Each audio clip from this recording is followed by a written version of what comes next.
We will hear argument this morning in Case 24-1238, Montgomery versus Caribe Transport. Mr. Clement. Mr. Chief Justice, and may it when Congress ended federal economic regulation of the transportation industry, it did not want states to fill the deregulatory gap with economic regulation of their own. It thus enacted a preemption clause modeled on the Airline Deregulation Act that preempts state laws related to prices, routes, or services of motor carriers or brokers with respect to the transportation of property. But while Congress favored economic deregulation, the last thing it wanted was safety deregulation. To that end, it preserved federal safety regulatory and it accepted state regulatory authority with respect to motor vehicles. My friends concede that tort law is a classic exercise of regulatory authority and that a principal aim of tort law is safety. The question in this case boils down to whether the negligent hiring claim with respect to motor vehicles. Of course it is. The whole point of the tort is to keep dangerous motor vehicles off of the road. Indeed, my friends concede as much when the tort is directed at a carrier. That essentially gives away the game. It's the same tort, whether it's directed at a carrier, and it is no less with respect to motor vehicles when it's directed against a broker who may well know that the vehicles are poorly maintained, or the carrier is underinsured or not registered with the federal government at all.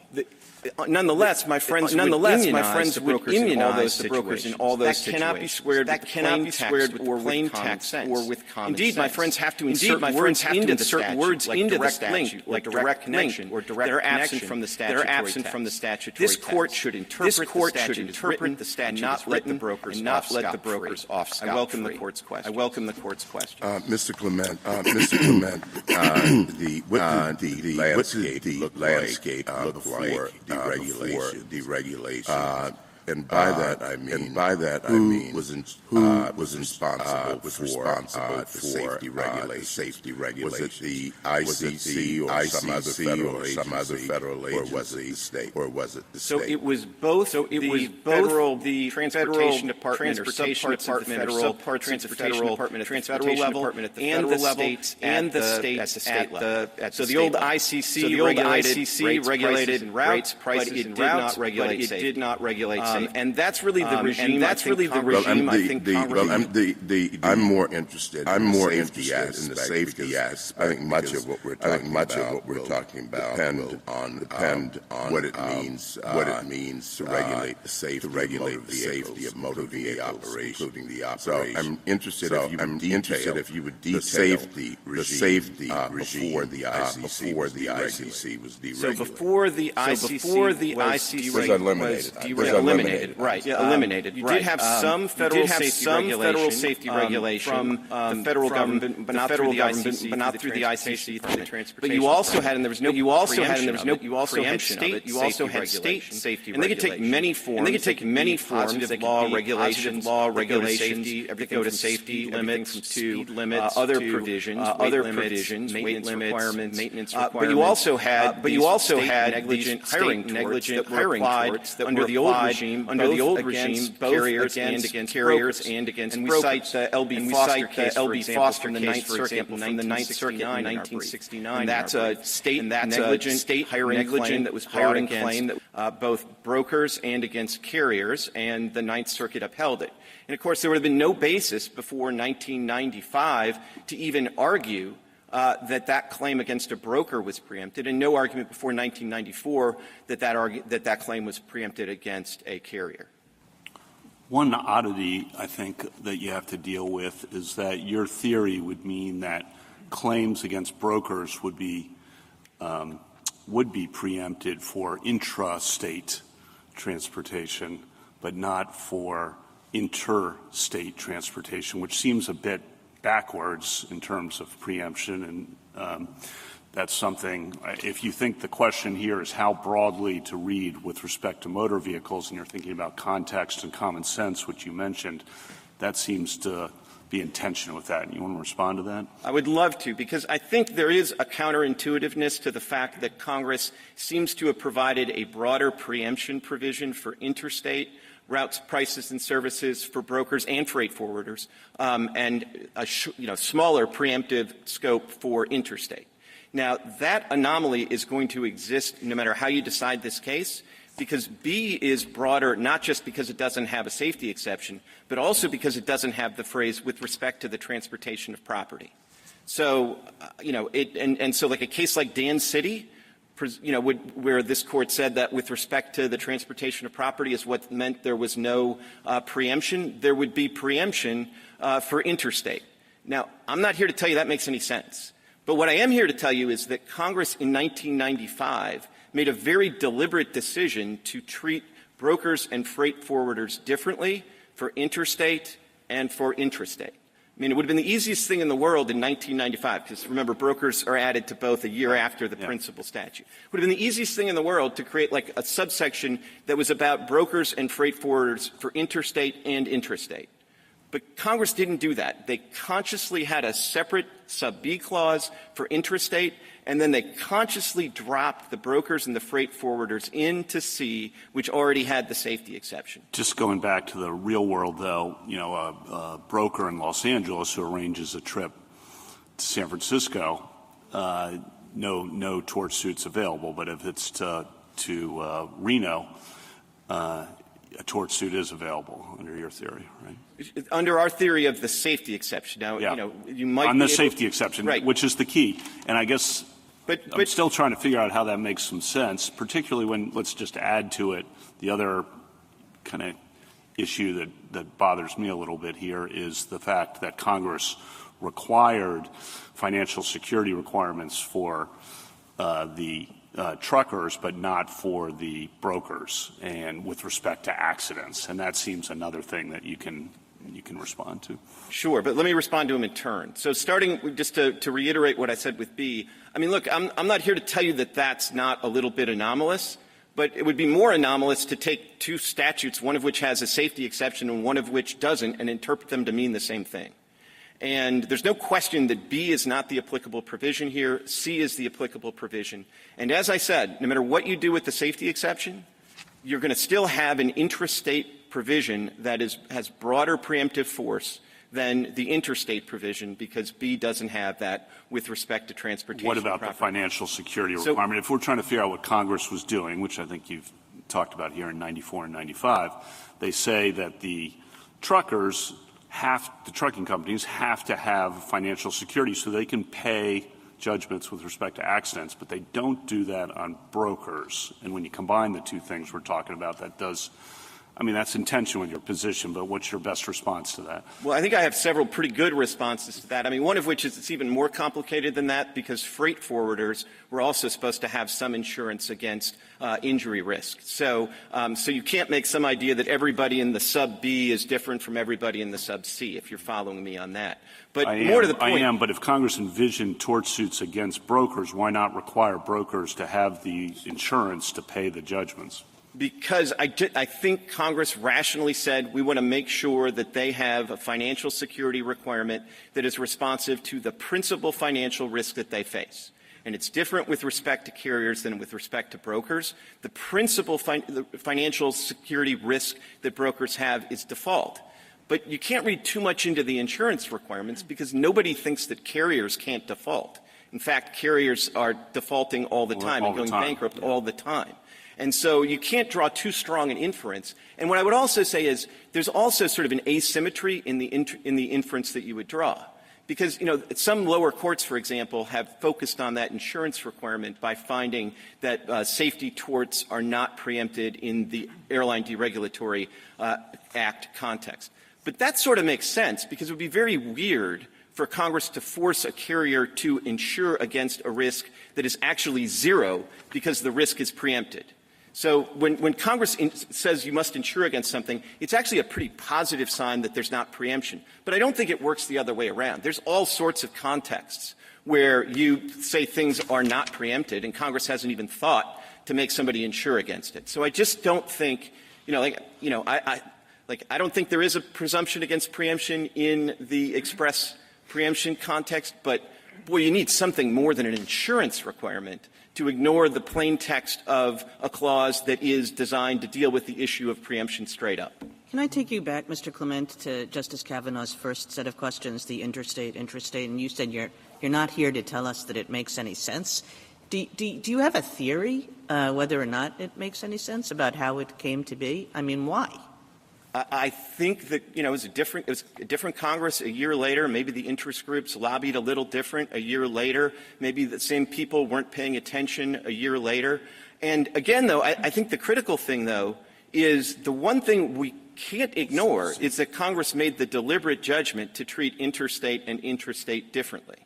Now, if you really think they should be the same, then maybe that's a reason to not read the preemption clause to reach safety-related torts altogether, as lower courts have read the ADA. I mean, if the anomaly is really bothering you, that's the one way you can make the anomaly go away. Or I actually suppose, like the text of B is a little bit different, and it's so focused on intrastate rates, intrastate routes, intrastate services, that you could say that really, unless you're talking specifically about intrastate services, the preemption clause doesn't apply. But maybe it's best to leave all of that for a case that actually implicates B, because this is a C case. And Congress clearly said, with respect to interstate, at the moment it's creating this new exception for intrastate, brokers and freight forwarders. At the same moment, it says, what we're going to do?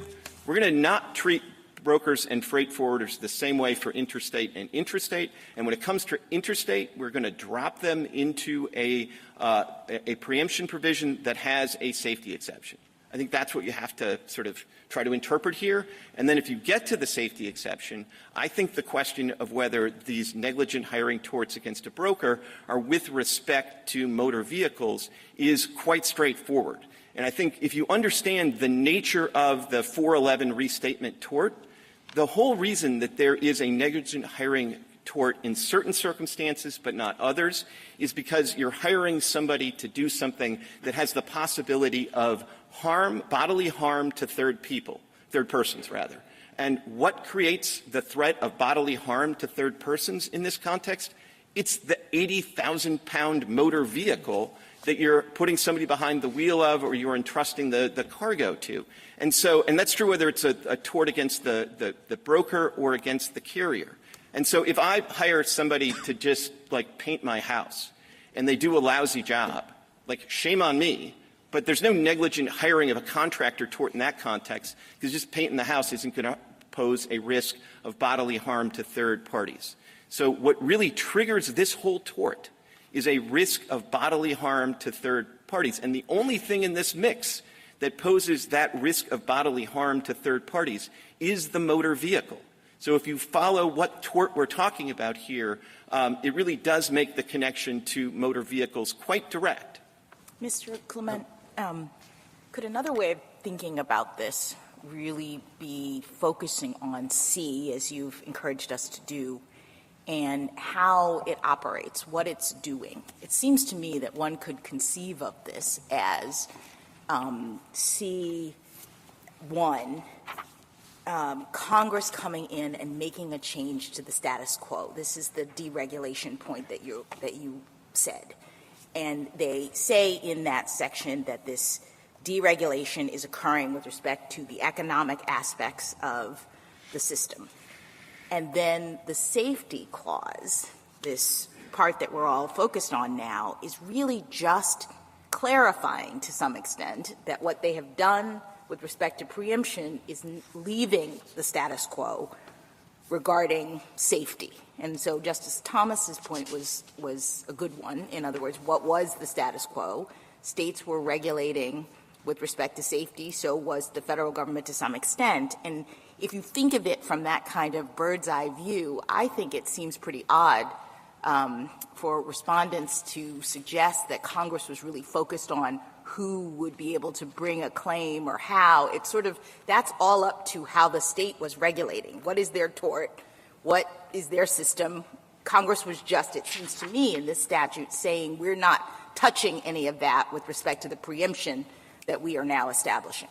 So I wouldn't resist one word of that. I would say that's exactly how the lower courts have approached this in the context of the ADA, where you don't have a safety exception, so your eyes don't immediately go to the safety exception.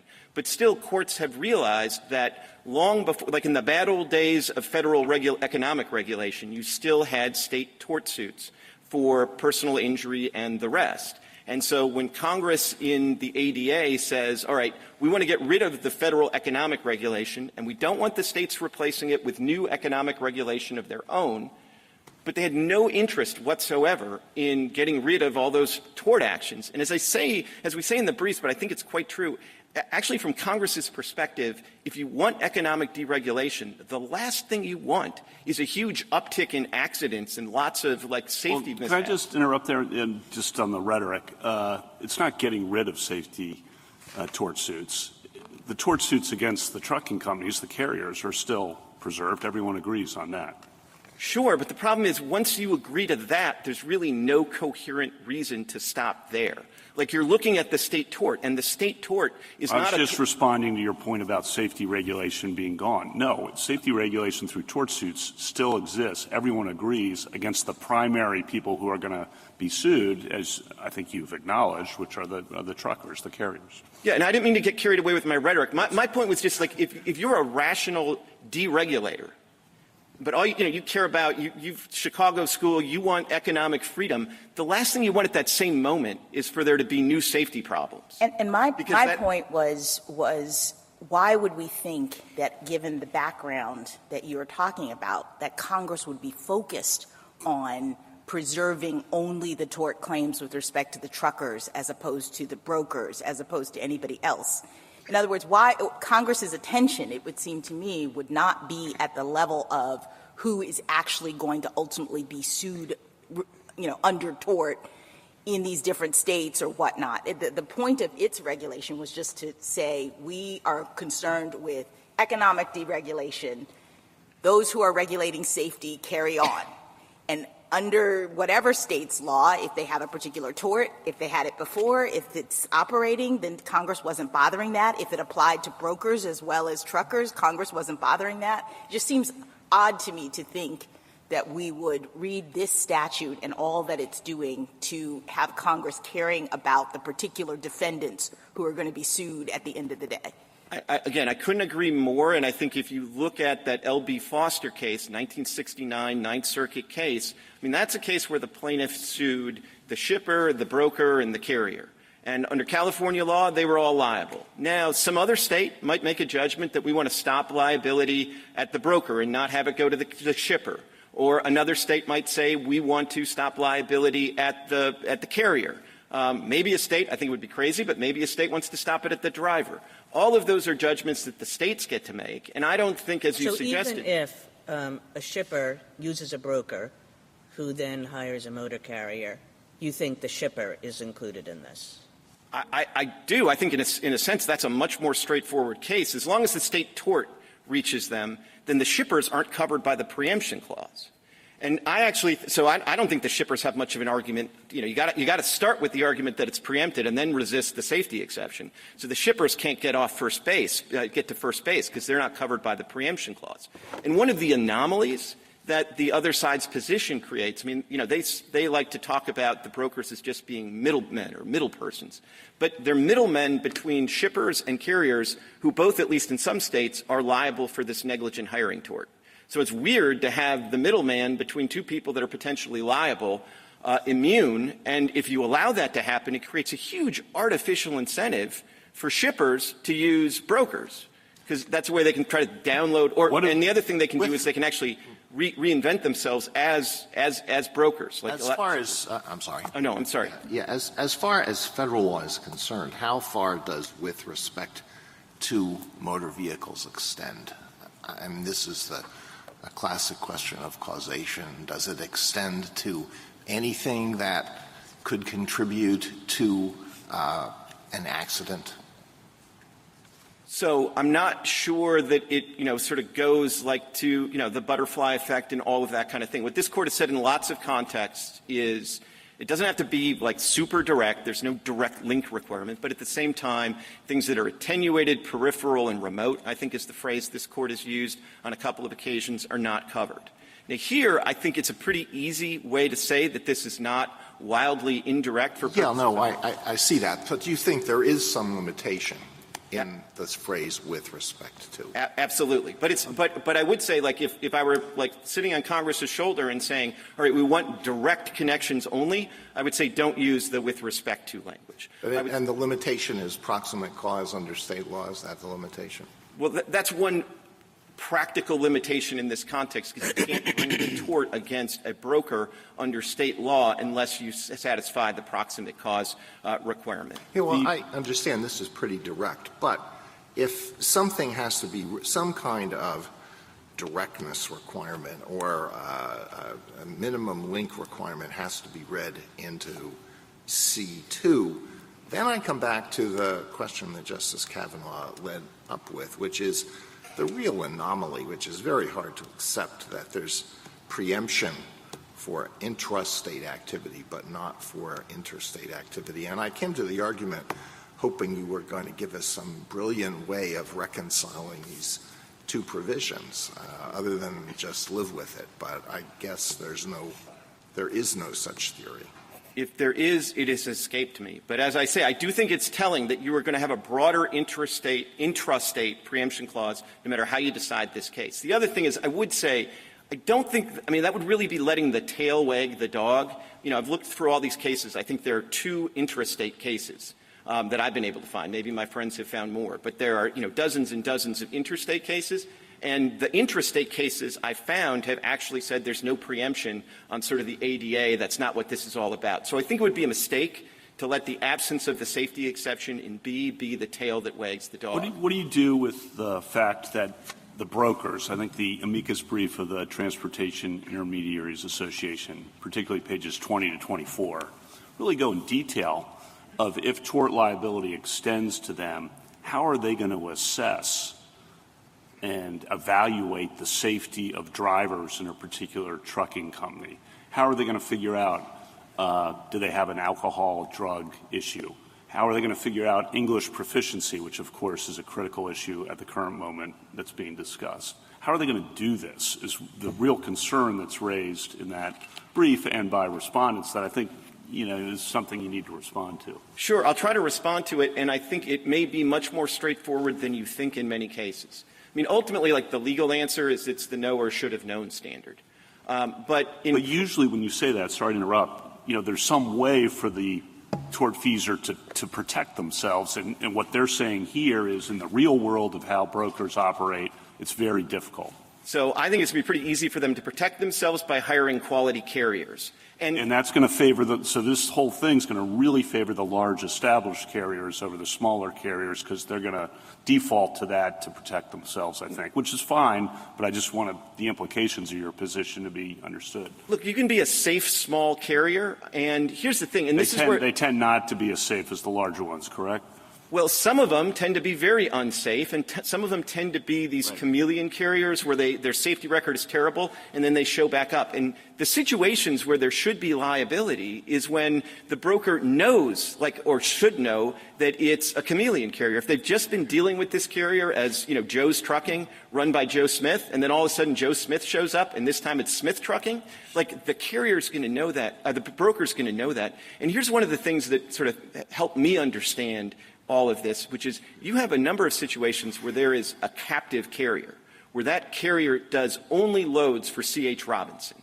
And so in that circumstance, C.H. Robinson is going to know every bit as much as the carrier is going to know in those circumstances. Now, there are going to be other situations, like say, they can protect themselves, but they can also protect themselves by asking some questions and having some screens. I mean, this is a case where C.H. Robinson's own policy says that they don't hire carriers that have conditional safety ratings, but they did it here anyways. So, so you have cases like that where, you can worry a little bit about how they're going to protect themselves, but they already take some efforts. And when they blow their own sort of standards or Well, they were relying on the federal government standards because the federal government regulates the trucking companies and kind of certifies them. That's probably not good enough is what you're saying, which I don't I'm not taking issue with that, but that's what they've been relying on in the past, right? But the federal government regulates in a very minimal way, and the federal statute specifically says it's a minimum, not a maximum, and states are free to go above that. And, I mean, you really can't underestimate. And for the carriers, that begs the question. But keep going. Yeah. I mean, the statistics that the amicus briefs have shown is that roughly 94% of carriers have not had like a safety exam by the federal government. And the way this works is to get on the road in the first instance, you do not have to go through some, I mean, it's kind of less rigorous than getting your state driver's license for a car. So. Thank you, counsel. Justice Thomas, anything further? Would you take a minute and walk me through why you think, or why it's agreed here that subsection 2 regulates safety in intrastate cases?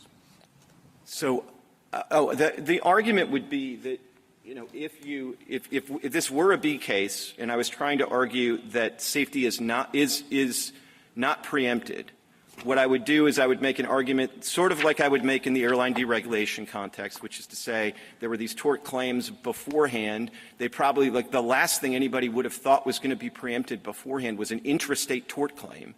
And all Congress was trying to do with B is to make sure when they deregulate interstate that there aren't these sort of confusing intrastate regulations of the same economic things. So that would basically be my argument. I could warm to it and try to get a little more textual and try to say that, it's written a little bit differently, and it really does focus on intrastate rates, interstate routes, interstate services of any freight forwarder or broker. And it's just a little hard to think of these, like, negligent hiring things as being sort of, like, distinctly intrastate. But it's a harder case than C. I'll grant you that.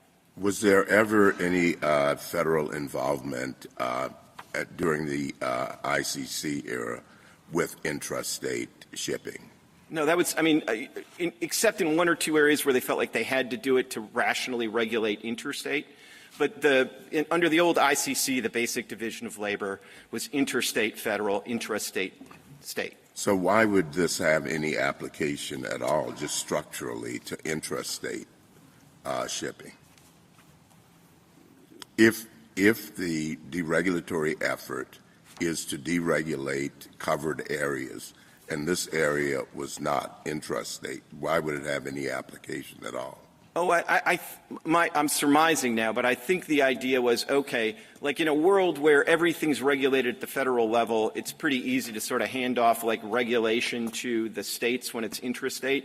But in a world where you really want the free markets to sort of prevail, having this little island of state economic regulation of intrastate starts to seem like less wholesome, and it's sort of interfering with the federal objectives. And in this regard, it's probably worth recognizing, the federal deregulation takes place in 1980. They don't impose the preemption provision generally until 94, and then they don't address brokers and freight forwarders till 1995. So for 15 years, the federal government was perfectly happy to deregulate at the federal level and let the states kind of do what they want. And then at a certain point, I'm surmising that they said some of the state regulation is getting in the way of our federal economic deregulatory objectives. But at the same time, the one place, well, in the two places, because they did it for passenger too, they really did try to preserve state regulatory authority with respect to safety in motor vehicles. Justice Alito? Justice Sotomayor?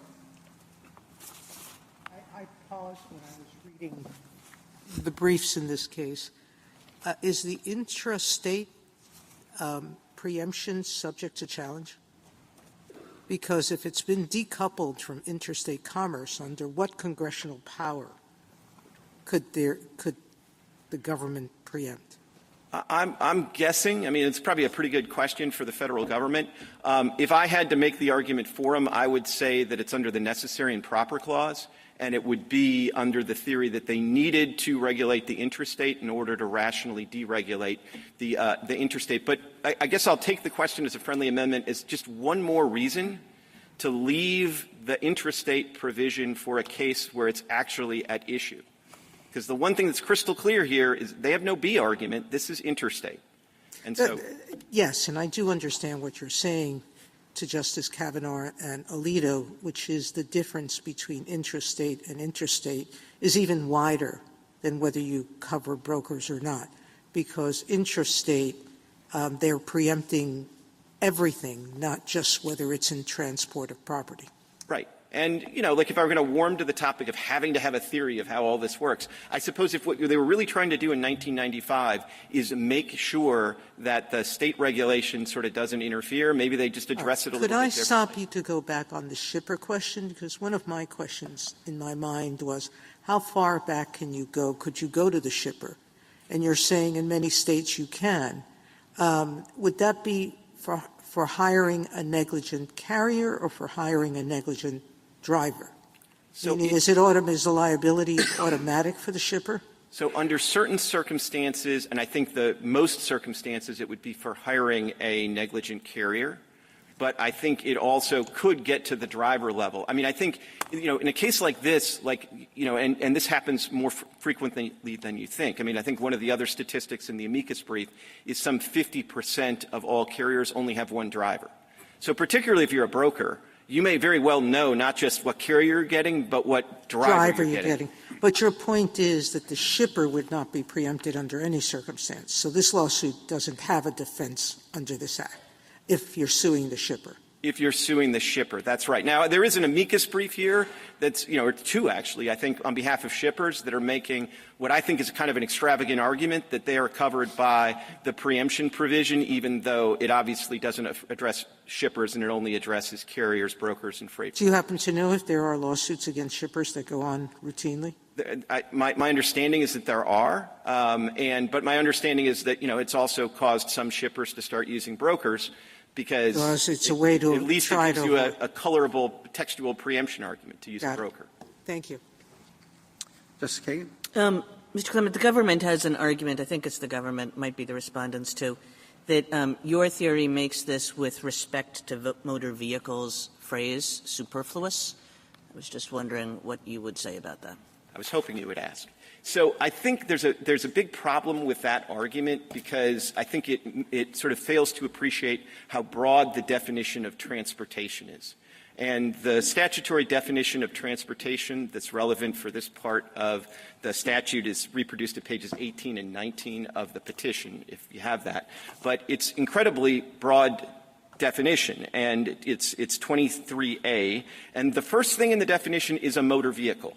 And then it then goes on to list 10 other things: vessel, warehouse, wharf, pier, dock, yard, property, facility, instrumentality, or equipment of any kind.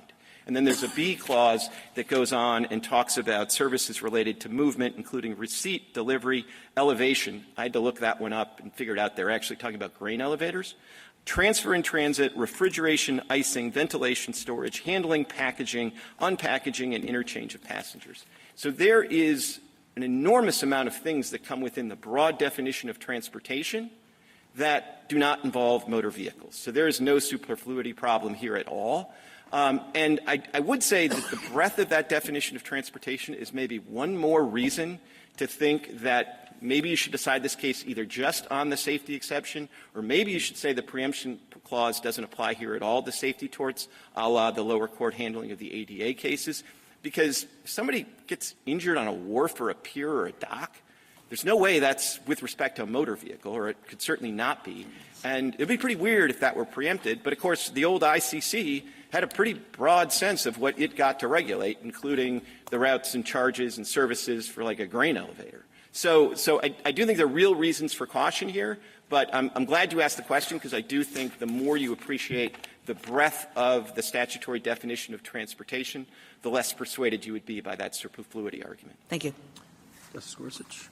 Justice Kavanaugh. If you prevail here, I just want to pick up on what brokers will need to do. So you prevail here, then you're counsel to a broker, say, and the broker is worried about, the issue the Wall Street Journal focused on yesterday, the English language proficiency of drivers who can't read signs, okay? And so the broker says, I don't want to select a carrier that hires drivers that are not proficient in English language. How do they do that? And do they need to do that? And how do they do that? Because that's a lot of the current discussion is there are a lot of different issues, but that's one that's currently in the current events. So complicated question. I'd probably give them a pretty long memo. And, I'd start by saying I'm not sure these, English language requirements are really sort of safety regulations with respect to motor vehicles. And maybe they are. But, I think that's a debatable question sort of at the threshold. Well, why not? If you can't read, if you're hiring drivers who can't read the signs, that seems like a safety issue. If you say so. Assume that's true. Okay, assume that's true. Then I got to, I want to address whether, I'm violating some other federal law by discriminating on the basis of English language proficiency. And I haven't sort of thought all that through, but it's not obvious to me that you can do that. But assuming you can. Well, the federal government now tests for that for the drivers. Yeah, I bet that's being challenged somewhere. But let's assume that, we're on to the last part of my memo. We'll assume that that's also legal. Then I would say, okay, you can use large carriers, but if you do, make sure that they have an adequate testing program. And if you do, you're done. And the carriers will have every incentive to have that themselves because everybody thinks the carriers are liable. So if we don't have problems with the two threshold questions, then the carriers are going to have to do it. So the brokers should be in a pretty good position. They just have to hire carriers that actually have a reasonable policy for dealing with that. And if they want to have smaller carriers, that's great. But they just need to. Same for, let's say, drug use. Yeah. They're asking the carriers, they got to get something from the carriers and say, we're checking our drivers for drug use, alcohol background, safety checks, prior accidents, all that. Right. But what you don't want them to do is not even ask that question right. and then hire somebody who's cheaper. And then because, one of the reasons I think that you do want them to have some duty of care in these circumstances is this is a margin business. Yeah. So if they don't have any sort of incentive to internalize any of the cost of not asking the question, they really have no good reason to ask the question. They want to hire the cheapest carrier. So the real world effect, again, and I think this may help your position, so this is not a hostile question, is the brokers are going to be really digging into the carriers' safety background checks of drivers if you prevail in this case. And that, I don't think you should shy away from that. I just want to make sure that's what you think is going to happen. Yeah, but I think I worry a little bit about digging into because in fairness, they don't want to get sued for millions of dollars, so they should dig in, shouldn't they? If you're their counsel, I'd tell them as their counsel, I'd probably say out of an abundance of caution, dig in. But I would also say I wouldn't be alarmist about this because the carriers. Everybody agrees the carriers are going to have to do this. Mm-hmm. And so as long as you're not hiring fly-by-night carriers who aren't doing it and have the minimum $750,000 of insurance, and you can hire small, you can hire, small is beautiful if they do it right. But you do have to sort of ask those questions and make sure that, they're in a position where they're doing everything they can. And then if you do that, I would think the broker is not going to have a problem if it's asking the hard questions of the carrier. Thank you. Justice Barrett? Mr. Clement, assume that this is just an assumption, assume that I think C1 doesn't apply and it's not preempted. What would be the advantage of deciding this case based on the safety exception rather than the preemption provision? So the principal advantage of deciding this case on C2, on the C2B or whatever it is, that might not really move you if you actually don't think it's preempted under the principal preemption provision. But the principal. Yeah, I said that backwards. Say that I think you might win under C1 because I don't think it's preempted. Why right. would I decide it, or is there any reason to decide it? Under those circumstances, there's not much. But I will say this, I think the question about whether the ADA preemption provision applies to safety-related torts is a hard one. Mm-hmm. And I think if anything you say about the principal preemption provision here is, I think, going to have some carryover effects in the ADA context. That's, after all, why the Airlines for America filed an amicus brief urging you to sort of decide it that way. And I think you might want to hold that issue, which is a tricky one, harmless.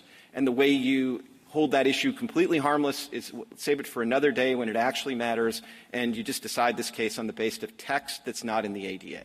Okay, let me flip it. Let me say that I do think it's a hard question. I'm very skeptical about whether the preemption provision applies or not. Is there anything and let's say that I think that you win under the safety exception. Is there anything that an opinion might say about the safety exception that might prejudice that question when we confront it later, the preemption provision? I don't really see how it could because it's text that's not in the ADA. And I suppose everything I'm saying about the ADA would also be if you ever do get one of these B cases with intrastate, that would be another thing that you're not prejudging if you decide this case just based on the text of the safety exception. Same on C1 because the text is the same in the ADA. Yeah, exactly. Justice Jackson?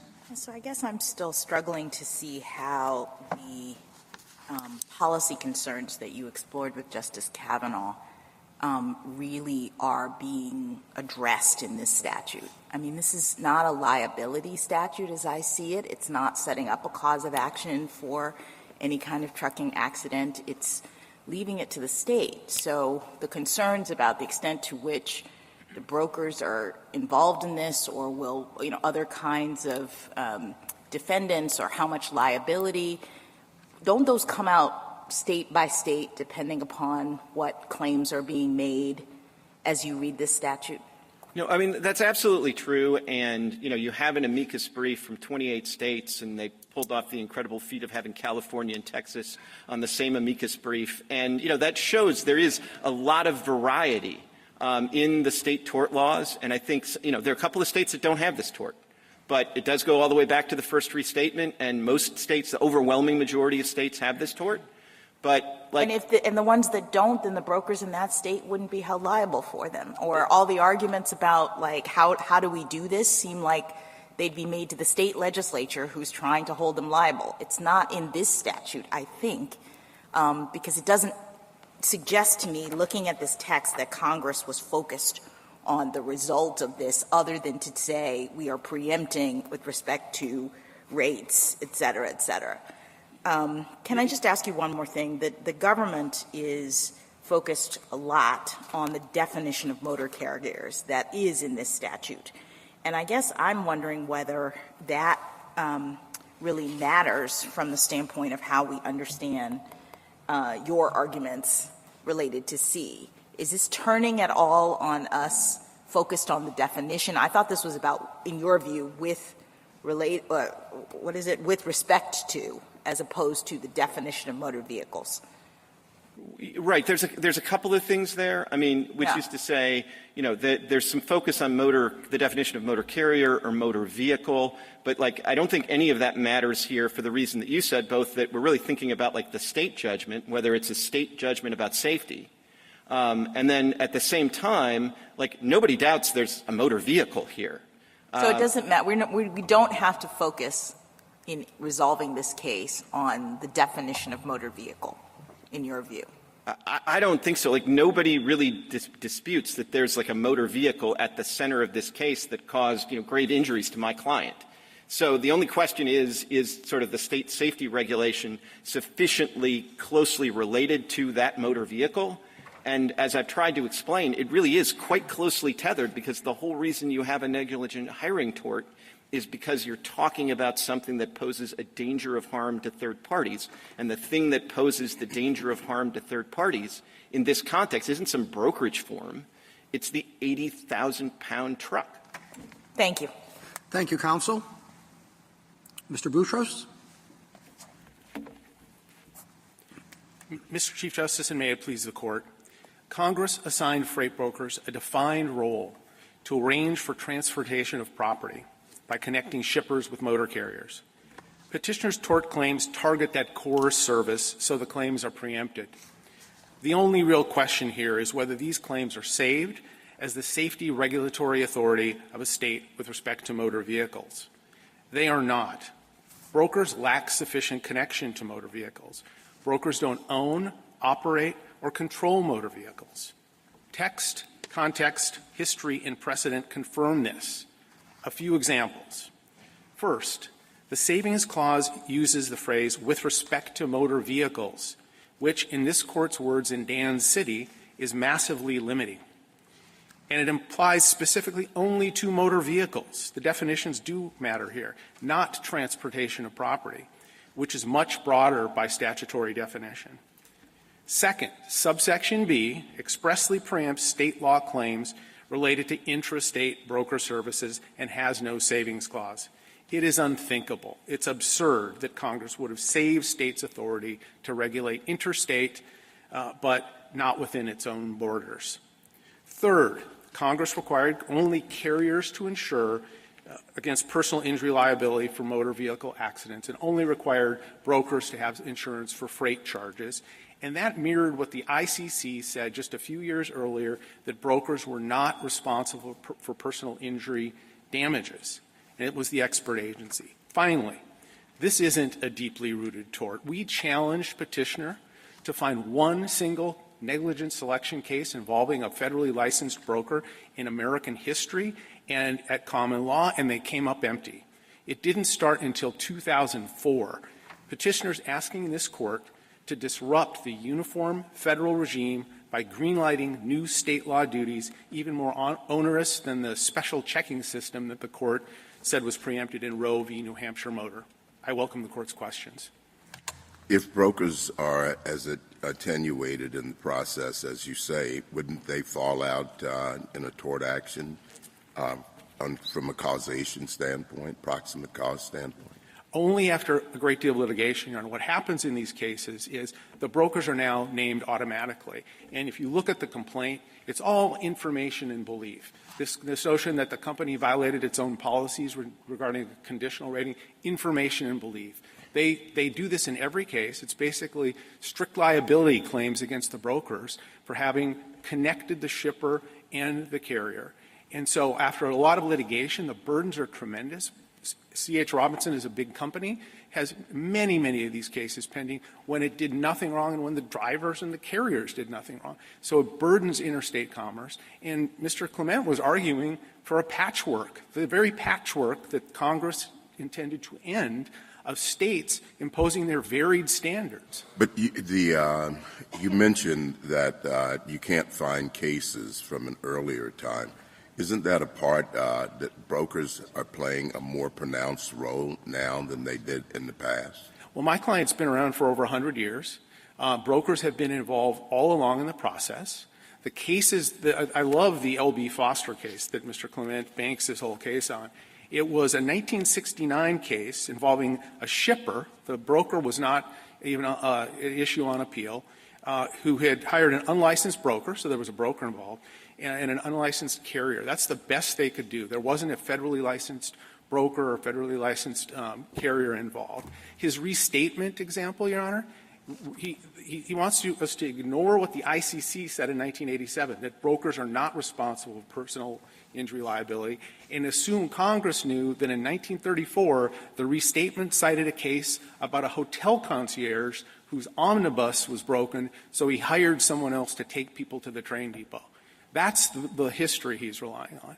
The reason there isn't a history on this, Justice Thomas, is that the ICC and the federal regime was viewed by the states and by this court in Castle as being the entity that says whether carriers could traverse in interstate commerce. So there were no – states could not deem a carrier or a driver unfit.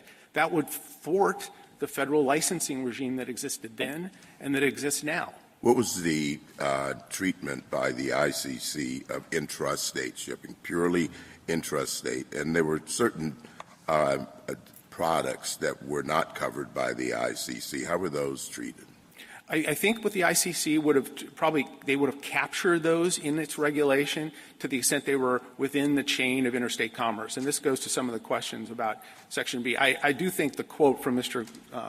Clement that he has no answer, no idea why Congress would have had preemption intrastate be complete with no saving clause, but to have saved these claims interstate.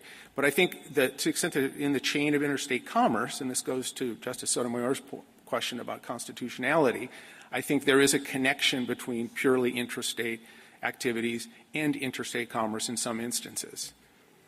The other point I wanted to make is the briefs in Mr. Clement today really hammer on this notion that Congress was looking at economic deregulation and safety. Of course, it was not touching. It clearly cared about safety. The FMCSA, the expert agency that now exists, has enormous federal power over safety and 700 pages of regulations, and it's in a partnership with the states who endorse, I think most if not all have endorsed the safety standards of the federal government. Yes, it cared about it in the way that you're talking about, but really the relevant focus, I think, needs to be on what it was doing in this statute. And what concerns me about the way you've set this up is you are suggesting, I think, that the preemption part of this was also covering state regulations with respect to brokers as they relate to safety, and that then when Congress came in and put in the savings clause as a part of this, it was leaving brokers preempted with respect to what they do that might implicate safety. But that's not the way I think the statute reads. It seems like the preemption is smaller than you're giving it credit for to begin with. The preemption is very broad, as, again, Mr. Clement kindly outlined. Transportation of property that's what's preempted. No. Laws related to a price, route, or service of any motor carrier. Or broker with respect to transportation of property. But I think what's doing a lot of the work in this, in understanding the scope of preemption, is the states may not enact or enforce a law related to a price, route, or service. And if you read it that way, then the savings clause is focused on what the state can do concerning safety. No, well, it is, Your Honor, but it's safety with respect to motor vehicles. And the preemption clause, we're not disputing that a tort claim that targets the services of the broker, and this goes to the essence, as the Seventh Circuit said, as Aspen said in the 11th Circuit, this is the essence. What brokers do is match the carrier. Counsel's depiction of what brokers do is completely divorced from reality. They're not interviewing and investigating. They're matching up federally approved carriers with shippers, and they want them to be safe because they want their shipper clients to keep hiring. There's no duty of the broker to check the safety records when it's doing that match? No, Your Honor. In fact, they're supposed to rely on the federal government's licensing. That's what the Court said as a matter of state law? The state could not impose a duty on them to make sure that they pick and match the best in terms of safety record? That's exactly the question in this case, Your Honor. And if you look at the complaint, JA 22 through 26, they're asking this Court to greenlight the states to impose duty after duty. What was the status quo? Was the state able to hold a broker liable before this action, before the preemption, for things like what is happening in this case? No, Your Honor, we don't believe they were. We think this Court's Castle decision talks about how the states could not second-guess the federal authorization of a carrier because it would thwart uniformity, it would thwart commerce. This isn't a traditional area of state prerogatives. This is about interstate commerce and the free flow of interstate commerce. Mr. Boutrous, this might be a good idea, this might be a bad idea. I mean, maybe this is just a simple-minded way of looking at this, but I'm just looking at this provision, and it says, shall not restrict the safety regulatory authority of a state with respect to motor vehicles, and you agree that these tort actions are part of the state's safety regulatory authority. So then the question is whether these suits are with respect to motor vehicles. And, you know, come on, how could they not be? They're all about getting good drivers behind the wheel of a massive truck. That's with respect to motor vehicles. That, Your Honor, I think is actually a good way to look at it because, first, the definitions matter here. The Congress, when it added brokers and added subsection B, which has no saving clause, it didn't change the saving clause, the safety saving clause. It broadened it to transportation of property. It kept it focused on motor vehicles. Motor vehicles are very narrowly described as the tractor trailer, the truck. Okay, but the motor vehicle is the truck, and these suits are all about the trucks. And who's driving the trucks? And I go back to, again, Petitioner did not mention this Court's two leading cases. The Dan City case, this Court said, with respect to transportation of property, which, as Mr. Clement said, is really broad, that massively limited the scope of preemption. Could the state say you can't drive a truck unless you're 16, unless you're over 21? I think the states could have. Oh, so that's not with respect to the motor vehicle. It's with respect to the driver who's going to drive it. Can the states say truck drivers have to wear seatbelts? That would be compatible with federal law, Your Honor, and they could do that. All right. So what's incompatible with federal law with respect to safety to say you shouldn't operate this if you're a careless, negligent driver? The states can say that. What they can't say is that a broker can be held liable. Why not? Because the broker's one putting the driver in the seat. That's not correct, Your Honor. Of the motor vehicle that's causing the accident. That's not correct, Your Honor. That's another real, I would say, not accurate depiction in the briefing here. Wait a minute. Yes. The broker hires the company who's going to transport, says the company is negligent because it's had, I think, 2 or 3 accidents in the space of a month. Drivers have, and it only has 9 trucks. And it has a driver who just that month had another crash where he was found negligent. I don't see how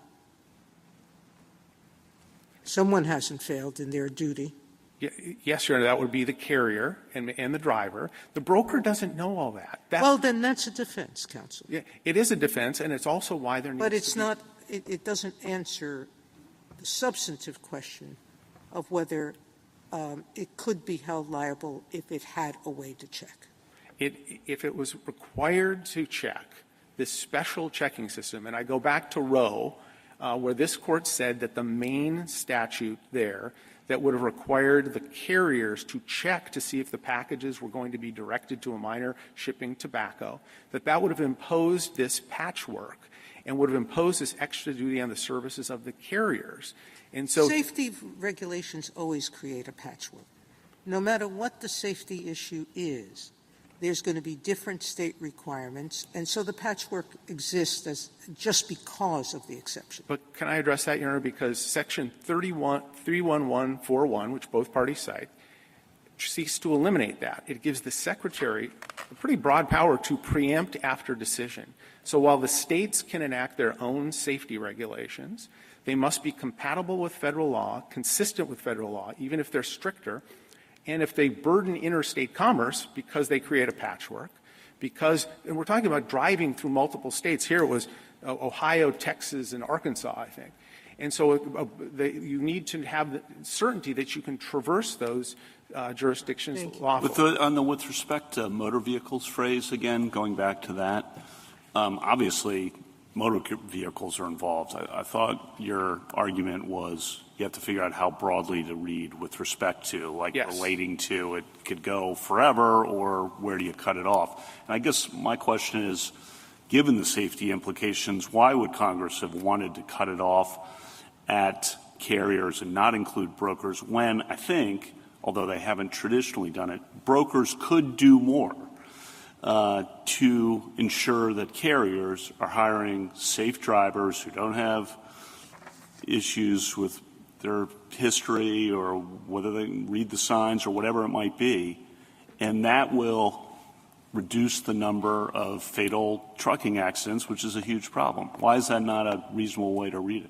it? I think that what Congress did was ensure that brokers could allow for a seamless interstate commerce. If it imposed those obligations, it would just completely bollocks up the broker duty. They would have to investigate whether the driver was fit. This is just right from the complaint. The carrier was fit. They'd have to investigate the driver history and ask for that. And so how will that happen? Will they demand? I mean, they'll demand from the carriers, give us information about who you're hiring. I assume that's what will happen if you do not prevail in this case. Right. We have to demand that. Can be done, though, right? It could be done, but these things happen quickly. This is about matching carriers who are on the road with shippers' demands to get things there just in time, and it's become a crucial part of interstate commerce. And I do want to go back, Your Honor, if I can, on the interpretation of the language. We do believe that with respect to motor vehicles is the crucial question here. And one thing we haven't heard of – yes. I'm sorry to interrupt you there, but so you agree with respect to motor vehicles and safety regulations, it accounts for the safety belt regulation, it accounts for age limits and things like that. You agree that it also permits a hiring tort suit against the carrier. Do you agree that it also permits a tort suit against the shipper? We do not agree with that, Your Honor. So it stops with the carrier and only the carrier. Exactly, Your Honor. And that's not to say there isn't rigorous federal enforcement. There are criminal provisions. Not the shipper. The shipper, by imposing that duty on the shipper, and there are lots of claims against shippers, the shipper, by imposing that duty, this is like Roe. If you impose that duty on the shipper, then they're going to make different choices with respect to motor carriers. They're not going to allow new entrants. that will have an impact on the services of the motor carriers. And that's sort of how the court analyzed it in Roe. So I think it would burden them tremendously, and it would basically — It's really a causation argument. You're saying it's just too far removed. It's a proximate causation argument, isn't it? It's related to it, but I think it proves our point. We all know proximate. If it's a causation argument, I guess I'm back to where Justice Thomas is. I understand the burden of these lawsuits. I appreciate that. But if you're, to the extent your argument hinges on causation, that is built into the state tort system in these cases. I suppose if there weren't a proximate cause element that's required, that might be a matter of some consideration. But there is. The problem with that is it is baked into the state system. They want to be, in the words of the Ohio brief, laboratories of democracy. They're going to have varied standards. They're going to create a patchwork which would cause brokers and shippers and well, right now we have a proximate cause standard before us, right? In this case. Well, that's because petitioners are asking this court to assume Congress was thinking about proximate cause. It was thinking about — I'm asking about the claim in this case. There's a proximate cause. Yes, there is. But the problem is it's a nebulous concept. And I go back to the definitions and with respect to motor vehicles. Motor vehicle safety is defined as the performance of a motor vehicle in a way that protects the public interest against unreasonable risk of accidents occurring because of the design, construction, or performance of a motor vehicle. So when Congress used motor vehicle with respect to motor vehicle, it was, in this Court's words, massively limiting the scope of the saving clause. And here, the brokers are too far removed. They don't touch the vehicle. They don't control it.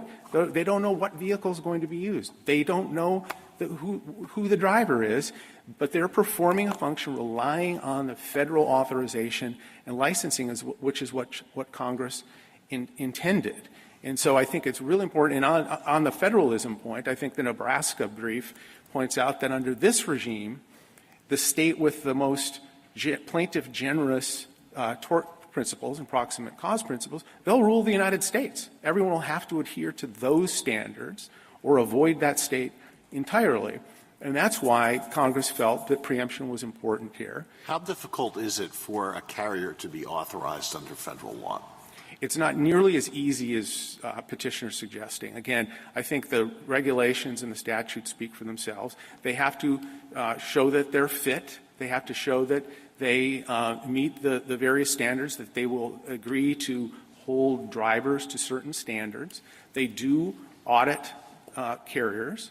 A lot of these complaints, we disagree with them about the FMCSA, but if that's a complaint, well, then they could do more or go back to Congress. And going back to the insurance point, yes, some carriers don't have significant insurance. Do the federal authorities insist that someone who's seeking authorization show that they've done background checks on drivers, that drivers can read signs, that drivers don't take drugs, don't have a history of alcohol abuse, any of the things that would contribute to a real safety threat? They're required to do that and accomplish those goals to get federal licensure. If they don't do it, the FMCSA can take away their license. So there's a rigorous system. Thank you, Counsel. Justice Thomas? I think I alluded to this before, but has there been an increase in the role of brokers post deregulation? There has been, Your Honor, and it's contributed greatly to our economy and to commerce and the free flow. How significant? Significant, Your Honor. No, I mean how significant has the increased role been? I think back before deregulation, there were more, less than 100 brokers, and now there's thousands. Most of them are much smaller than C.H. Robinson, which is another reason not to impose these brand new duties. Justice Alito, anything further? Justice Schwartz? Sotomayor? There's, amici says, somewhere between 6,000 to 9,000 motor carriers registered with the FMCSA every month. You're going to tell me that they have the resources to check every one of those new entrants and all the existing ones to see whether they're following the rules? They require that the carriers swear they will I am conform. asking you, do you believe the agency has anywhere near the resources necessary to adequately vet all of those applicants and keep on top of the operation of the people who already are licensed? It's a significant task, Your Honor, and probably not. They couldn't do it with respect to everyone. All right. But so Congress did one thing. It exempted motor vehicle safety. You still haven't given me a reason in this context why, with such a capacious word like with respect to, that we should read it narrowly instead. Your Honor, in the spectrum, related is the gold standard for breadth and preemption. With respect to is used next to related in Section C1, so Congress clearly was thinking of it differently. This Court, in cases like Presley and Lamar, which the 11th Circuit cited and the Chamber of Commerce brief cites, this Court said with respect to means direct relationship to or impact on. And here, to hold someone liable for negligence with respect to a motor vehicle where they had no ability to control it or inspect it, and those duties that, Your Honor, or the big group of carriers, now that would be imposed on these brokers who aren't safety experts. We'd have to hire an army to do what they're asking the Court to greenlight. Justice Kagan? Two things. You said it started in 2004. Why? Because the creative plaintiffs bar decided to start bringing these cases against brokers and to establish, bring them into the case to have additional targets. That's what's really ironic here. The notion that Congress, when it preempted claims against because brokers, some of the carriers couldn't pay? Or? I think some of them couldn't pay, or they wanted to have additional potential defendants. And so they're not asking this Court to restore or protect long-standing state law. They're asking this Court to authorize the states to become laboratories of democracy, to creatively adopt a patchwork of new duties that will really hamper interstate commerce and defy Congress's intent. And then you've had, I think, law against you in the Ninth Circuit since 2020. So, and you've talked about, this would be difficult to impossible. What have brokers been doing in the Ninth Circuit since 2020? Because I assume they have adjusted their behavior in response to that. And Sixth Circuit as well. Yes, they've been litigating because they're getting sued still repeatedly.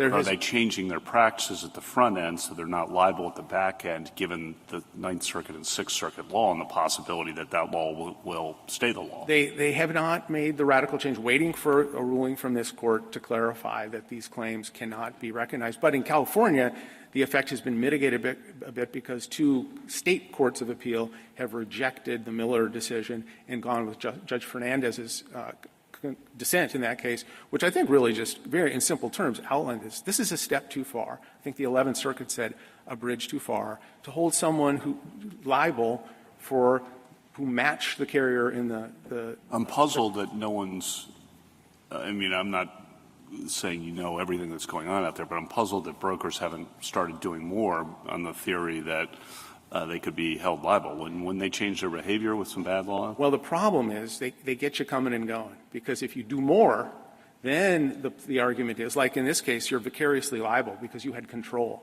So if you don't do enough, they say you should have inspected like you were the federal agency. If you do too much or you do anything, they say you're in control, which is just not true. The broker is a broker. They're a middle person, matchmaking, so commerce can flow. Justice Barrett? No. Justice Jackson? Thank you, counsel. Thank you, Your Honor.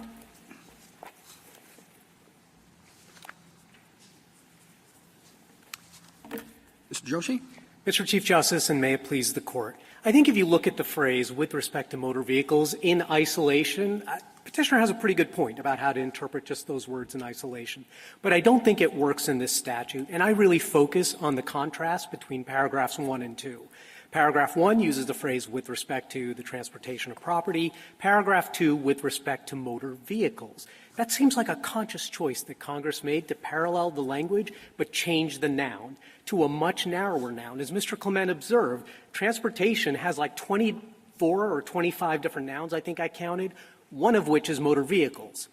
So that suggests that with respect to motor vehicles, must not include things that are with respect to the other stuff in the definition of transportation, one of which is arranging for the movement of property, which is what a broker does. Put it this way. Suppose there were a rule that applied with respect to coffee, cream, and sugar, and then an exception that applied only with respect to coffee. You would naturally think that the exception does not apply with respect to cream and sugar, even though that phrase in isolation might cause you to adopt the opposite view. I think that's kind of what's going on here, and that's why I think Respondents' reading of the statute is the better one. I welcome the Court's questions.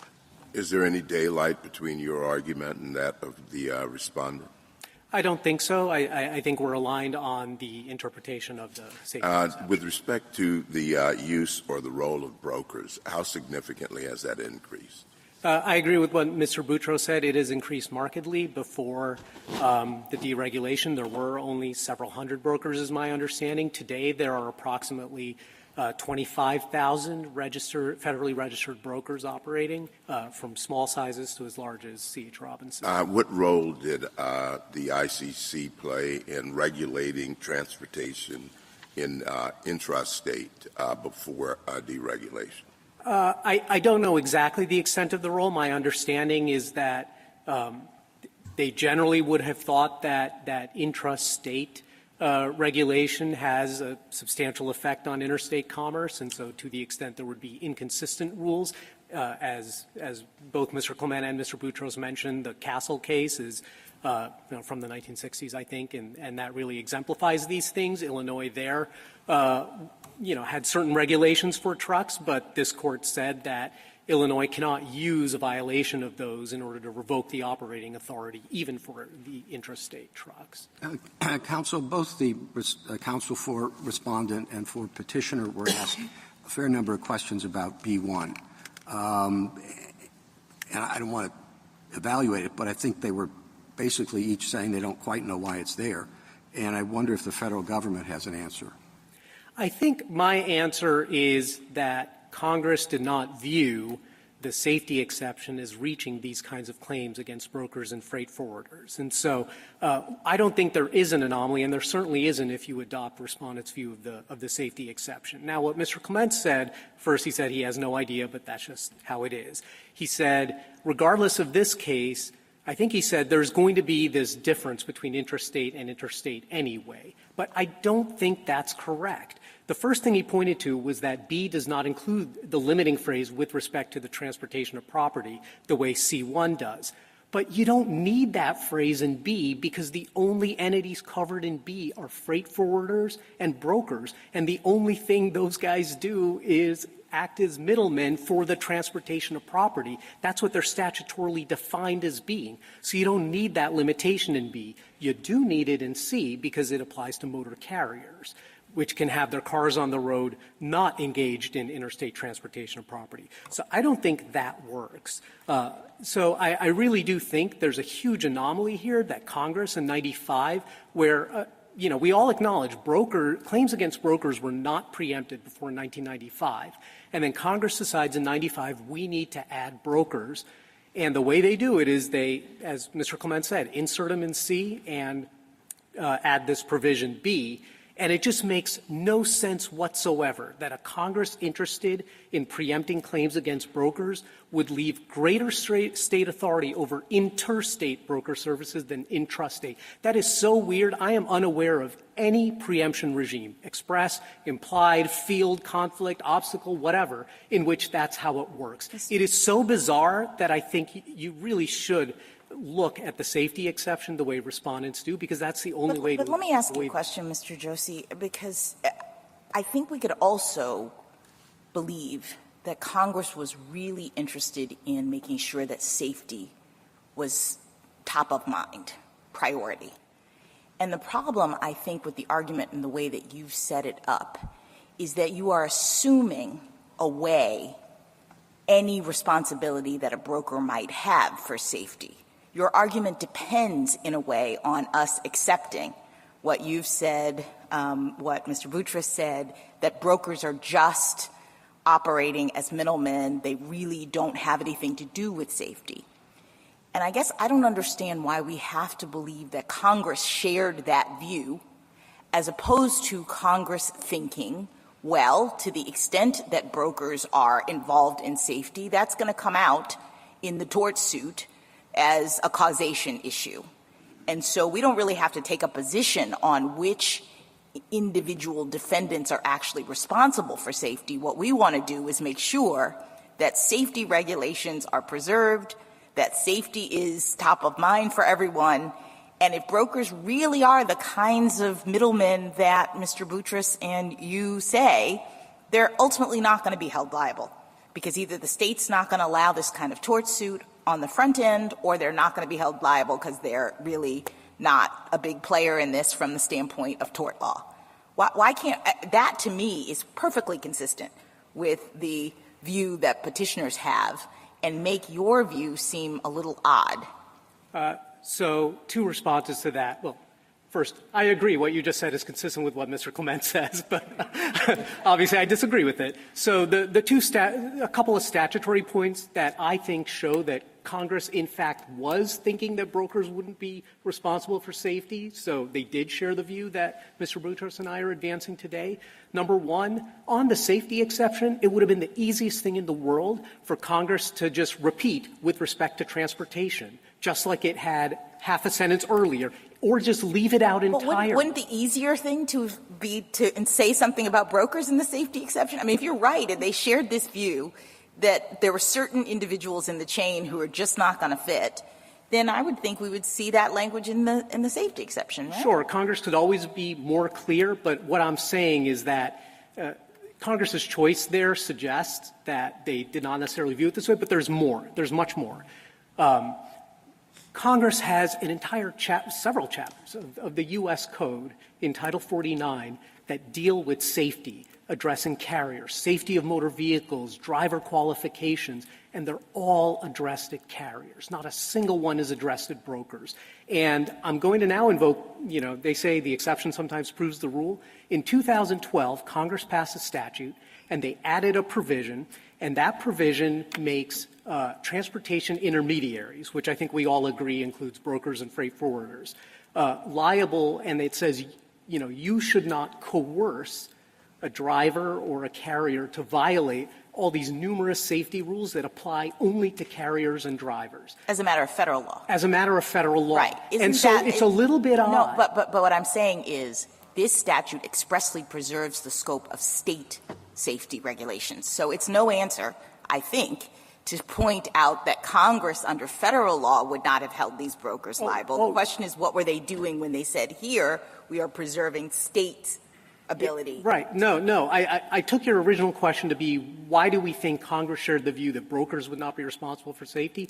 And what I'm saying is the entire federal scheme is set up so that carriers and drivers who, to use tort law terms, are the lowest cost avoider in terms of safety, are responsible for safety, and they have to pledge that they're responsible for safety and obey all the safety rules as a condition of federal registration. And then brokers select from the pool of registered carriers. Well, that makes perfect sense if, in fact, there is the federal authorization does involve some inquiry into the safety of carriers. And do you want to say something about that, how it works as a practical matter? As a practical matter, you're right, and Justice Sotomayor was right earlier. FMCA is understaffed, overworked, can't possibly review the 700,000 federally registered carriers, but every year, or I should say this, of the 700,000 federally registered carriers, the agency has been able to do at least one roadside inspection for two-thirds of those carriers in the last 5 years. So there is some oversight, not nearly enough. I will grant the point, but carriers who violate their requirements under the statute or the regulations, not only can the agency revoke their operating authority and go after them, there is a federal private cause of action against a carrier who violates the federal requirements that an injured party can bring against a carrier for violating it. In fact, there's one against brokers, too. Now, of course, I'm not going to tell you it's frequently invoked because obviously the federal requirements for brokers don't involve safety, so I don't think there's a lot of federal lawsuits based on it. But Congress did provide these as a means to ensure that carriers and brokers obey federal law. Thank you, counsel. Justice Thomas? Justice Alito? C2 wouldn't come into play unless C1 applies. Could you just say something briefly about why C1 applies? Yes, because a broker is defined as someone who, I'm looking at 13102 sub 2, the back end of the definition, arranging for transportation by motor carrier. That is literally the service of a broker. And Petitioner's tort claim, if successful, would allow enforcement of a common law rule. And the common law rule would say not just that the driver was negligent on this particular occasion. And it wouldn't just say that C.H. Robinson erred in selecting Caribe on that occasion to transport those particular flower pots in December of 2017. Instead, it would say, Caribe, you should not have hired, or C.H. Robinson, you should not have hired Caribe at all. And in fact, no broker should ever have hired Caribe to do anything. So it's directly attacking a broker's selection of a carrier, which is the core service, which means it's related to the service of a broker. And that is why every court of appeals, even ones that agree with Petitioner, have rejected this claim and have agreed that these sorts of torts fall within C1. Thank you. Justice Sotomayor? I think you told Justice Thomas that you agreed with everything that Mr. Montgomery is arguing. Is that correct? No, we're on the opposite side from Mr. I'm sorry, not Mr. Montgomery. What Mr. Caribe's counsel? Yeah, we're supporting Respondents. You're agreeing that the safety, they've argued, but I didn't see it in your brief, that the safety exception preserves only states' authority at the time of the enactment? No, that's one where we say. All right, and so I also didn't think that you were agreeing with his implied preemption argument, or are you? We don't take a position. So it's not everything. I agree with everything Mr. Boutros said at the lectern today. So right now, you would have it that the federal government is not imposing any safety obligations on brokers, and you're saying, despite the exemption for safety with respect to motor vehicles, neither can states. So nobody's checking what they're doing. Brokers are required to pick from among the pool of federally registered carriers. That's what does the work here. And so even if someone has had 1,000 accidents and it's well known, no broker's ever liable. The carriers would be liable for that, but correct. The broker, as long as they still are. I just want to know the end result of your argument. No one's checking, and no one's going to be liable. That is, well, carriers are liable, but that is what we think the federal system is, how it's supposed to work. Carriers are responsible for safety. How about shippers? Are you agreeing with your adversary? Shippers? We have not taken a position on shippers. I don't think, just standing here at the lectern, it doesn't seem like this statute covers claims against shippers. Yeah, it's hard to do. Except insofar as through the Roe against New Hampshire Motor Transport Association, that was a rule that actually regulated shippers, but it was nonetheless preempted because it affected carrier services. So under that way, perhaps it could, preempt certain types of rules against shippers, but it's sort of hard to see. There may be hard to see that a safety one would. I don't know the answer to that. All right. Thank you. Frankly. Justice Kagan? When you stood up, you said, okay, if you look at with respect to motor vehicles, that seems pretty bad for you, but we're going to look further. And the place where you pointed was the definition of transportation. Is that right? And I'm doing this on the fly, so forgive me. You can just tell me if I'm wrong. But you said the key thing about the definition of transportation was that it specifically says that transportation includes services related to arranging for blah, blah, blah, the transport of property. And you said that's what a broker does. So we should think about that as in the other with respect to clause, not in the with respect to motor vehicles clause. Do I have that right? That's right. Okay. So, but that provision also, in addition to saying services related to arranging for transport, it says services related to receipt, delivery, transfer, in transit. It has all these other verbs in it too, which it seems to me would apply to the motor carriers themselves. So if we want to apply that same theory of the case, we would have to take out the motor carriers from the with respect to motor vehicles phrase. Maybe not. I mean, motor carriers are the ones who own and operate the vehicles, and so to the extent what you're challenging is they're performing those services, I think maybe not. But more to the point, I think most of these claims against drivers are for negligence, and those are obviously permitted. They're not preempted. And federal law, by operation of federal law and the definition of employee, drivers of commercial motor vehicles are deemed to be employees of motor carriers, even if they're independent contractors. That's expressed in the definition. And everyone understands the reason for that is so that motor carriers will always be vicariously liable for the torts of their drivers during the scope of employment. That's why you don't see in this complaint, which is in the joint appendix, you don't see a claim against the motor carrier here for negligently selecting the driver. That would be silly. No sane plaintiff would bring that claim because you can just say the driver was negligent on this occasion and therefore you are vicariously liable. And that's typically why these claims against motor carriers aren't going to be preempted. I mean, I take that point. All I'm suggesting is that you pointed us to a phrase as being very relevant to you when that phrase includes just about everybody. It's not like a phrase about brokers where you say, oh, look, they meant brokers to be in this provision because this is a phrase about brokers. This is a definition that includes everybody under the sun. That is true. So I guess I'm not seeing how relevant it is to the question of whether, with respect to motor vehicles, somehow excludes brokers.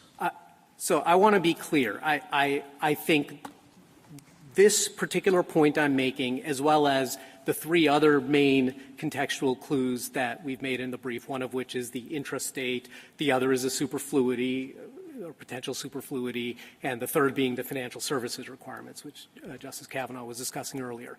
I'm not making a claim that any of those four itself is dispositive and just answers the question. I do think this is a hard case, but I think all four of them tilt in Respondents' direction, and they suggest that with respect to motor vehicles has a narrower effect than it might seem. Dan City supports that reading of with respect to as well. And given that every contextual clue, every oddity, every anomaly, Respondents' reading doesn't produce it, whereas Petitioner's does, I think in the end, when you look at all of it, Respondents is the better reading. Thank you. That's our point. Justice Gorsuch? I just want to follow up on that a little bit. I take your point that with respect to transportation is a lot broader than with respect to motor vehicles. It's a good point. But once you say that with respect to motor vehicles doesn't just mean with respect to the mechanics of that vehicle, but can include hiring, negligent hiring by the carrier or some negligence by the carrier, then I wonder why that doesn't also hold for brokers. Yeah.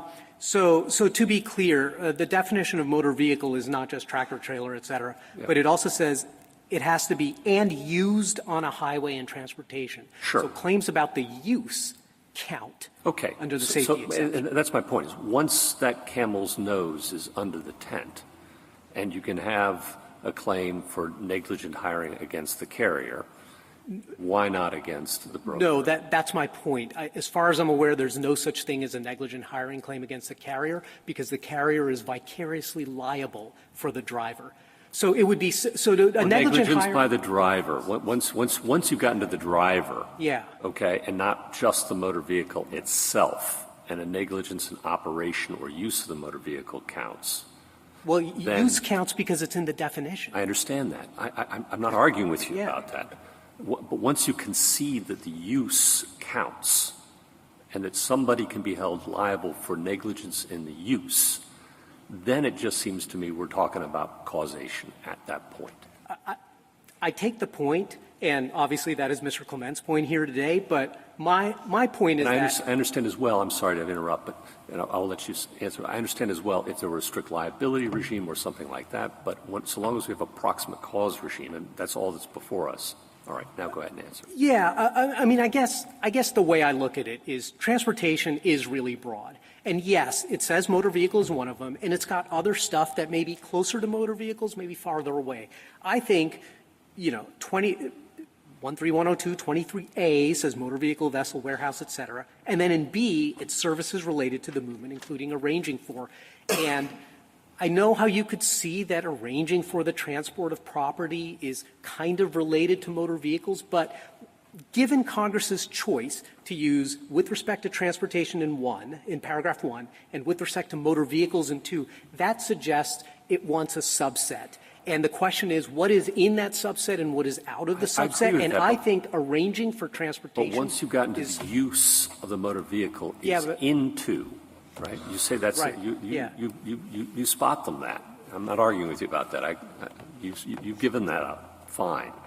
But now the use of the motor vehicle, not just the motor vehicle itself, but the use of the motor vehicle can be regulated by the state.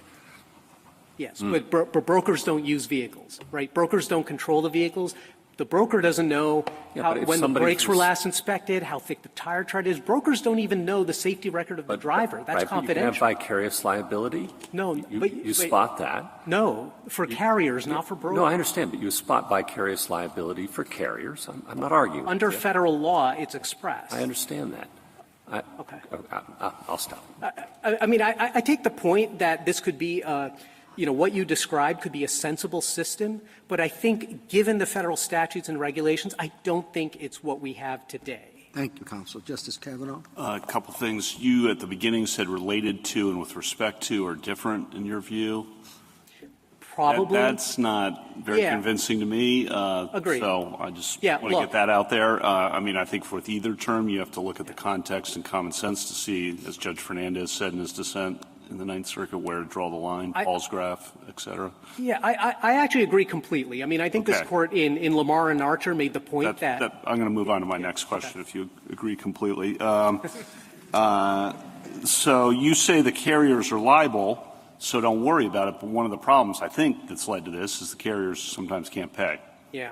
So when we're thinking about context and common sense and figuring out how broadly to read with respect to, isn't that part of the context and common sense? Well, it's the statutory context. So we have to look at it from Congress's perspective. And from Congress's perspective, carriers could pay because they are required to have the financial security requirements of $750,000. And yes, that was enacted in 1980. I take the point, maybe it's woefully inadequate. Okay. But two more quick ones. You just said brokers don't know the safety records of the drivers. Yeah. Aren't they going to have to, if the other side prevails in this case, figure out how to get into that?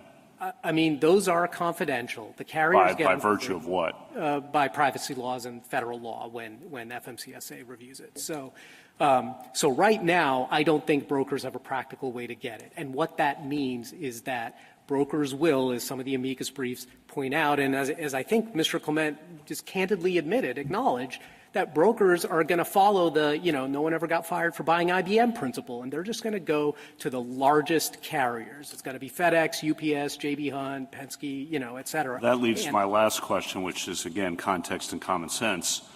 And their position is going to mean fewer truck accidents.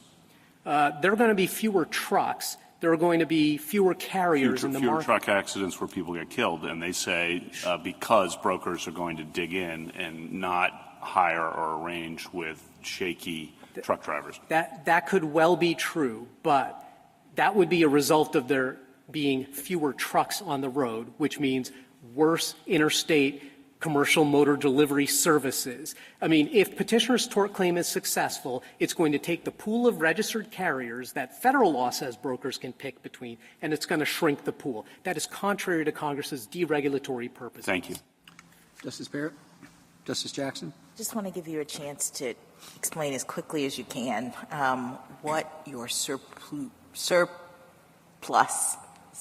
argument is, because the way you've defined this, you have motor vehicles as a subset, not as the whole thing in terms of the preemption. So why would there be surplusage here? There would be a surplusage on Petitioner's reading of the statute. Petitioner seems to suggest that with respect to just means concern, and it can be a pretty lengthy chain, pretty indirect. I mean, I think Mr. Clement today at the lectern said indirect. He wants it to be interpreted the same as related to in Morales and, the ADA cases, which includes indirect connections. If that's true, then every single thing, as I think Justice Kagan was pointing out, in the definition of transportation arguably is indirectly related to a motor vehicle, which means that the safety exception. Although he says, I'm sorry, he says with transportation, a property is like grain elevators. It has nothing to do with the car or with the motor vehicle.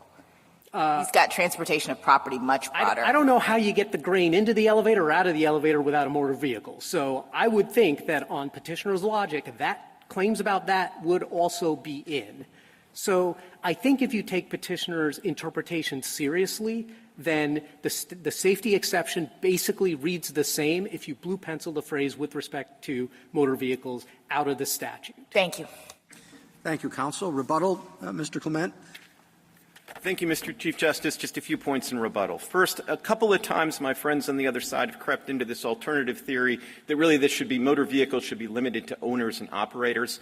Obviously, those words aren't in the relevant statutory provisions, and as we point out in the reply brief, as a practical matter, something like 45% of carriers don't actually own the vehicles. They lease them or they belong to the driver.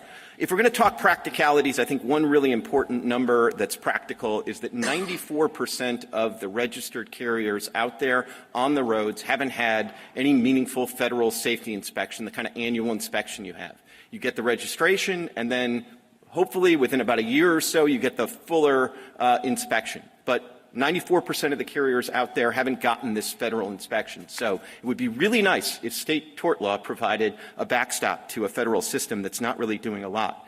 On the B point, my friend from the Solicitor General's office said, the freight forwarders are just middlemen. That's not actually true, and that's why there is this requirement that they have some personal injury liability insurance. They do more than the brokers. But the point is, brokers aren't just middlemen, at least in many of these cases. I talked about the cases where the carrier is actually captive. All they do is take C.H. Robinson loads. That's all they do. They don't serve any other broker or they don't serve shippers directly. In that situation, C.H. Robinson knows or should know every bit as much as a carrier.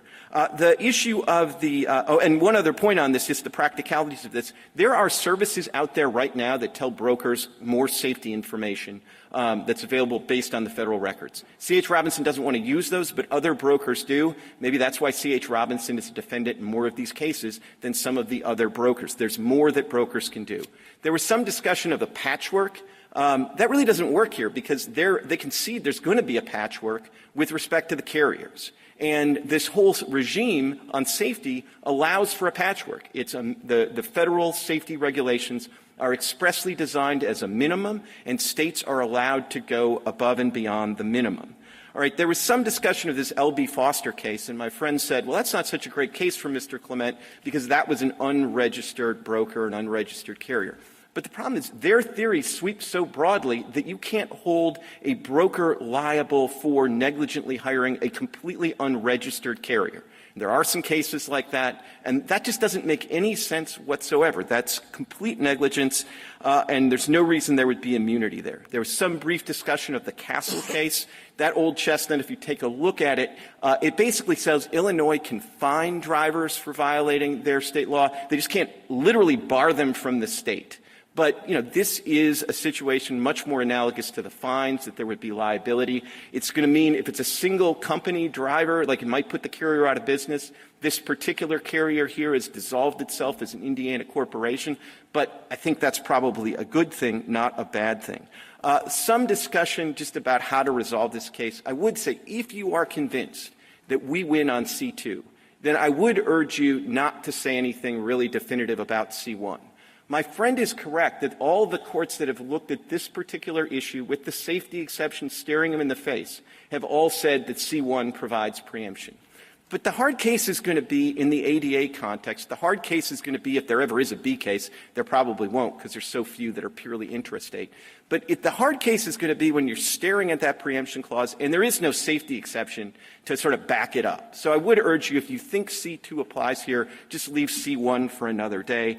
And then I'm sure I missed some of the subtlety of the Solicitor General's officer point about the coffee and the cream and the sugar and all of that. But the thing is, if you have one of these like McDonald's torts where the problem is the piping hot coffee spilled in your lap, I would say that's a tort with respect to coffee.